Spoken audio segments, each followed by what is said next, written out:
It was supposed to be an ordinary day. Customers walked into the bank, employees followed their routine. But in just a few minutes, everything changed. This was not a loud robbery. No masks, no weapons, no alarms. Yet millions of dollars vanished. And for years, investigators could not explain how it happened.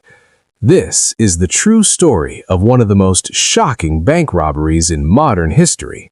The bank was considered one of the safest in the city. Advanced security systems, cameras everywhere, strict internal rules. But what no one realized was that the weakest point was not outside the building, it was inside. The robbers did not break in.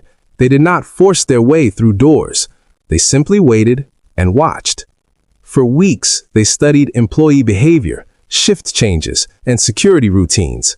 They weren't looking for money. They were looking for trust. At some point, someone inside the bank made a small mistake. A simple action. A moment of carelessness. That was all it took. Using legitimate access, the criminals bypassed security without triggering a single alarm. No forced entry, no suspicious footage. On the cameras, everything looked normal. Too normal. By the time the bank realized something was wrong, the money was already gone. When auditors reviewed the accounts, they froze. The numbers did not make sense. Large amounts of money had been transferred, withdrawn, or simply erased. But there was no evidence of hacking, no fingerprints, no clear suspect. The investigation expanded nationwide. For months, then years, the case remained unsolved. The perfect crime.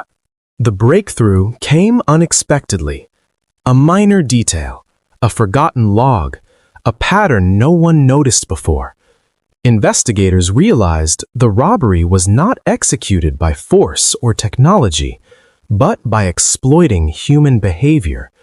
Trust was the weapon, access was the key, and the criminals had disappeared long before anyone noticed. This case changed how banks think about security, because the strongest walls mean nothing if the danger comes from within. Sometimes the most dangerous criminals are not the ones who break in, but the ones who are already inside.